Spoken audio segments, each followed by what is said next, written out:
প্রত্যেকটা বাঙালির কাছে জনপ্রিয় খাবার হচ্ছে তেলে ভাজা। তো এখন খুবই শীত পড়েছে, আর এই শীতে রোজ রোজ আলুর চপ না খেয়ে আপনারা কিন্তু বাড়িতে অন্ততপক্ষে একবার এইরকম ফুলকপির চপ বানিয়ে দেখতে পারেন। খেতেও যেমন সুন্দর আর দেখতেও কিন্তু পুরো দুর্দান্ত হয়। তো এর জন্য পুরো রেসিপি দেখতে থাকুন, আশা করি আপনাদের খুবই ভালো লাগবে। এবং আপনি যদি আমার চ্যানেলে নতুন বন্ধু হয়ে থাকেন, অবশ্যই চ্যানেলটিকে লাইক, শেয়ার ও সাবস্ক্রাইব করে নেওয়ার অনুরোধ থাকলো।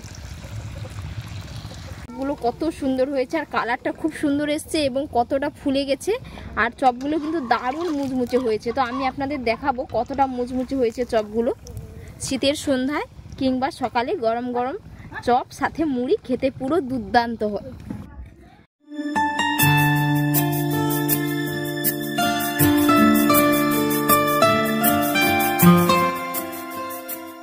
ফুলকপি চপ বানানোর জন্য সবার প্রথমে আমি কিন্তু বেটারটা রেডি করে নেব। তো বেটার রেডি করার জন্য এখানে আমি 2 কাপ বেসন নিচ্ছি। তো বেসনটা খুব ভালো করে একটু স্টেনারে চালিয়ে নেব যাতে না কোনো গুটলি থাকে। খুব ভালো করে একটু চালিয়ে নেব। আর বন্ধুরা, বেটারটা যতটাই সুন্দর হবে চপগুলো কিন্তু ততটা ভালো হবে। এই যে খুব সুন্দর করে আমি বেসনটা কিন্তু এখানে চালিয়ে নিয়েছি, আর যে গুটলিগুলো বেরিয়েছে এগুলো কিন্তু আমি বাদ দিয়ে দেব। এবার আমি এর মধ্যে দিয়ে দেব 2 চামচ চালের গুঁড়ো।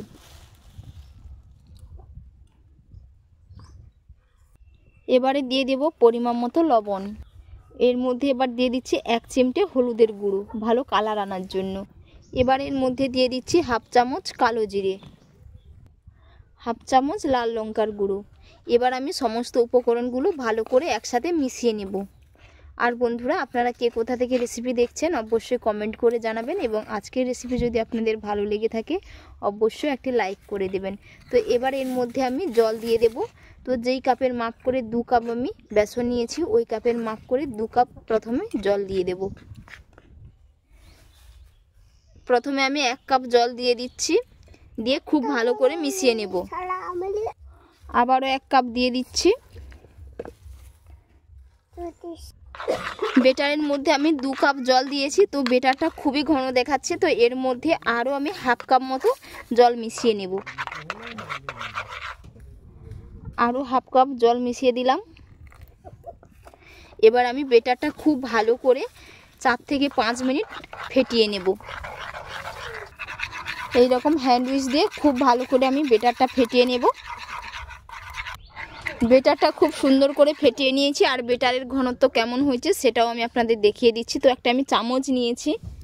তো এই যে বেটারটা কেমনভাবে পড়ছে দেখে নিশ্চয়ই বুঝতে পেরেছেন। এবং আমি এই যে চামচের উল্টো সাইডে একটা রেখা কেটেছি, রেখাটা লেগে যাচ্ছে না।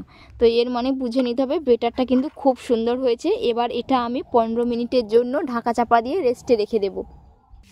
তো এখানে আমি একটি ফুলকপি নিয়েছি, ছোট সাইজের ফুলকপি। তো কেটে ধুয়ে ভালো করে পরিষ্কার করে নিয়েছি। এবার এটাকে আমি সেদ্ধ করে নেব।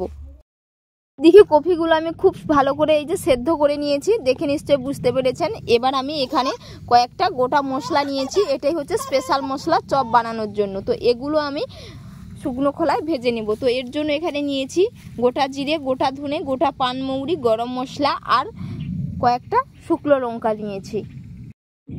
এবার আমি গোটা মশলাগুলো দিয়ে দিচ্ছি, দিয়ে এগুলো খুব ভালো করে একটু রোস্ট করে নেব।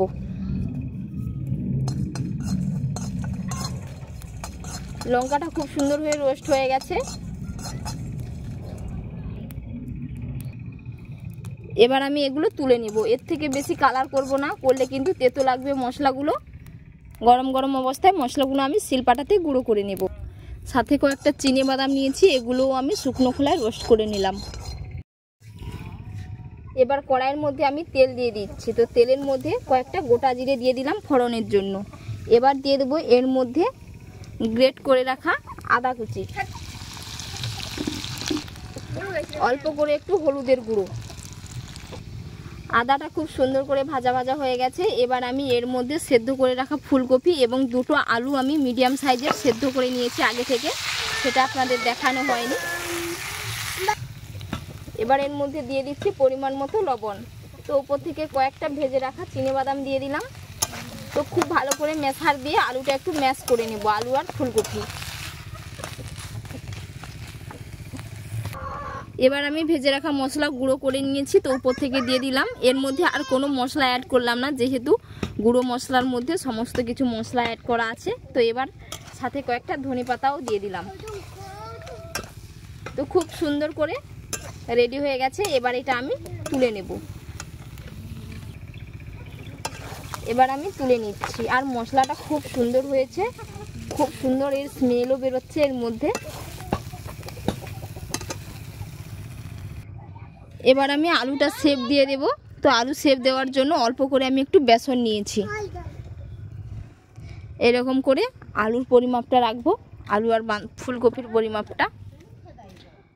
তো এইরকম বেসনে দিয়ে একটু হালকা করে চ্যাপটা করে নেব।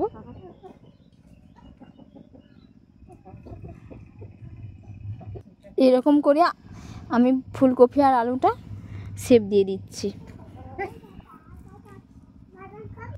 এক এক করে আমি সমস্তগুলো এই রকম করে বানিয়ে নেব।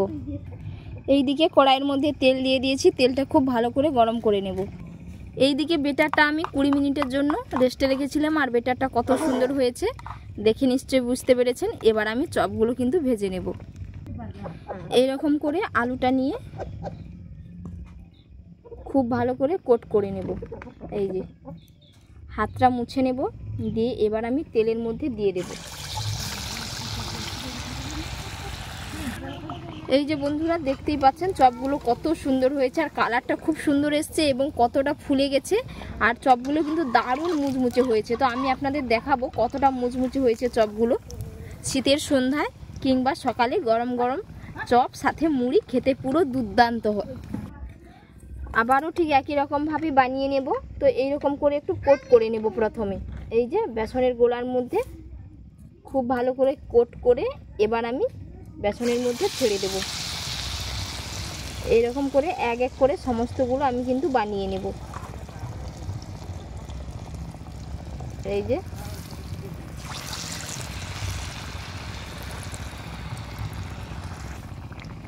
এটাও ভাজা হয়ে গেছে, তুলে নেব। তো এক এক করে এইরকম করে সমস্তগুলো আমি কিন্তু ভেজে নেব। সমস্ত চপগুলো ভেজে নিয়েছি, আর চপগুলো কত সুন্দর হয়েছে, এই যে কত মুচমুচে হয়েছে দেখে নিশ্চয়ই বুঝতে পেরেছেন। সমস্ত চপগুলো কিন্তু ঠিক একই রকমভাবে মুচমুচে হয়েছে। আপনারা কিন্তু এগুলো 2 থেকে 3 ঘন্টা এরকম মুচমুচে অবস্থায় রাখতে পারবেন। তো বন্ধুরা আজকের রেসিপি আপনাদের কেমন লাগলো অবশ্যই আপনারা কমেন্ট করে জানাবেন, এবং বাড়িতে অবশ্যই এইরকমভাবে একবার বানিয়ে নেবেন। খেতে পুরো দুর্দান্ত হয়। আর এতক্ষণ পুরো রেসিপি দেখার জন্য আপনাদের অসংখ্য অসংখ্য ধন্যবাদ থাকলো। আপনাদের সাথে নেক্সট অন্য একটি রেসিপিতে দেখা হচ্ছে।